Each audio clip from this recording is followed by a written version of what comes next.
Hello guys, स्वागत है आपका अपने यूट्यूब चैनल मैथ्स ट्रिक्स 101 पर। आज हम एक ऐसा टॉपिक लेकर आए हैं जो कि क्लास 10th का सबसे महत्वपूर्ण टॉपिक है, जो कि दूरी सूत्र यानी डिस्टेंस फार्मूला से संबंधित प्रश्न है, जो कि बोर्ड में हमेशा पूछा जाता है। जब भी बोर्ड एग्ज़ाम देंगे तो आपको एक प्रश्न अवश्य ही मिल जाएगा। तो चलिए वीडियो को शुरू करते हैं, क्योंकि आज की वीडियो बहुत इंपॉर्टेंट होने वाली है। चलिए वीडियो की तरफ। हमारे पास एक क्वेश्चन है कि दो बिंदुओं के बीच की दूरी बताइए। जैसे हमारे पास पहला पार्ट है 2,3 4,1, दूसरा पार्ट है -5,7 -1,3। तो इसका फर्स्ट पार्ट सबसे पहले हम सॉल्व करेंगे। तो जैसे कि इसका हम आंसर देखते हैं कि किस तरीके से इसको सॉल्व किया जाएगा। इसका फर्स्ट पार्ट है, जैसे मान लीजिए इसको हम मानते हैं बिंदु P, इसको मानते हैं बिंदु P। इसका हम पॉइंट क्या है हमारे पास 2,3। और हमारे पास दूसरा पॉइंट क्या दे रखा है, दूसरा पॉइंट हम Q मान लेते हैं, कुछ भी मान सकते हैं, A B C D जो आपकी इच्छा हो। तो हमने इन दोनों पॉइंट को लिख लिया। अब हमें यहाँ से लेके यहाँ तक की हमें डिस्टेंस पता करनी है, डिस्टेंस दूरी पता करनी है।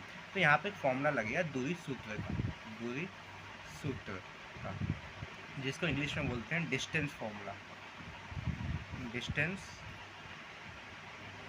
फॉर्मूला। अब ये फॉर्मूला क्या कहता है, ये फॉर्मूला कहता है कि x2 माइनस x1 का whole square plus y2 minus y1 का होल स्क्वायर। इसमें x2 क्या होते हैं और x1 क्या होता है, y2 क्या होता है, y1 क्या होता है, इसको मैं अच्छे से अभी आपको एक्सप्लेन करता हूँ।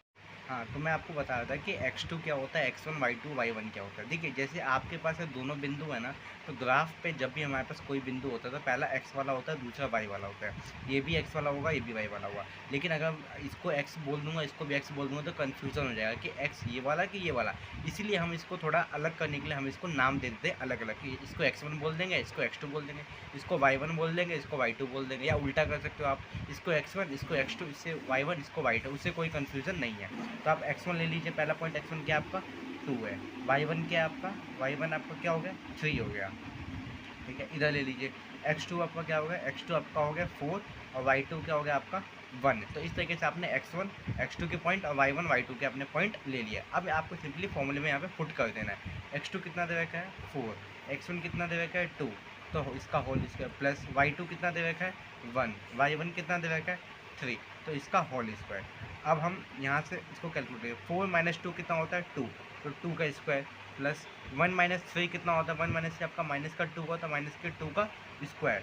तो अब सिंपली यहाँ पे 2 का स्क्वायर कितना होगा 4, प्लस माइनस 2 का स्क्वायर कितना होता है 4। आपको पता है कि माइनस का कोई भी नंबर होता है जब इसका स्क्वायर करते हैं तो माइनस हट जाता है। तो 4 प्लस 4 कितना हो गया, √8 हो गया। अब √8 को आप चाहो तो आप इसको थोड़ा लिख सकते हो सिंप्लीफाई करके। अब यहाँ पे 8 का है, अब आप 8 का एलसीएम लेंगे तो 2 4 जा 8, ठीक है, फिर 2 2 जा 1, फिर 2 2 जा 1, तो 2 2 2 आया, तो कॉमन क्या आ गया 2 आ गया, तो 2 बाहर आ गया आपका, 2 आपका अंदर आ गया। तो इस तरीके से हमारा इसका फर्स्ट पार्ट सॉल्व हो जाता है। अब हम आते हैं नेक्स्ट पार्ट की तरफ।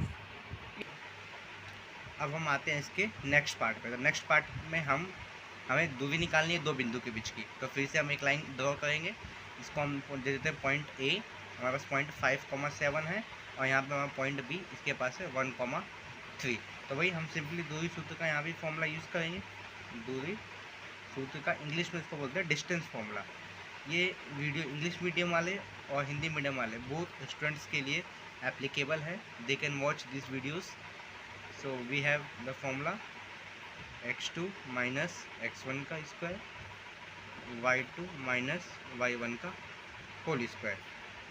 फिर x2 हमारे पास कौन से पॉइंट होंगे, x1 को हम ले लेते हैं -5, y1 को हम ले लेते हैं 7, और x2 को हम ले लेते हैं -1, और y2 को हम ले लेते हैं 3।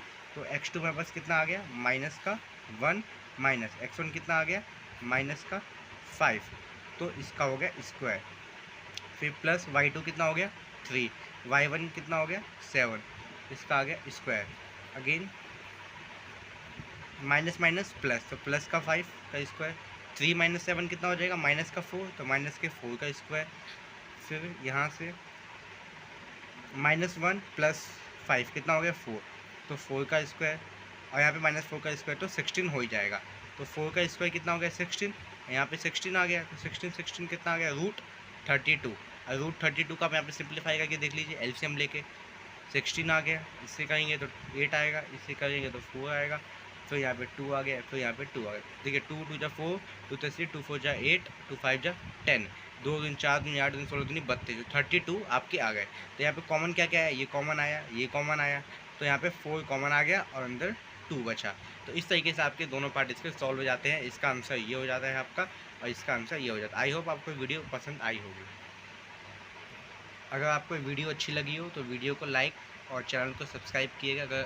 अगर आप चैनल पर नए हैं तो चैनल को सब्सक्राइब कर दीजिएगा। ओके, थैंक यू, मिलते हैं नेक्स्ट वीडियो में।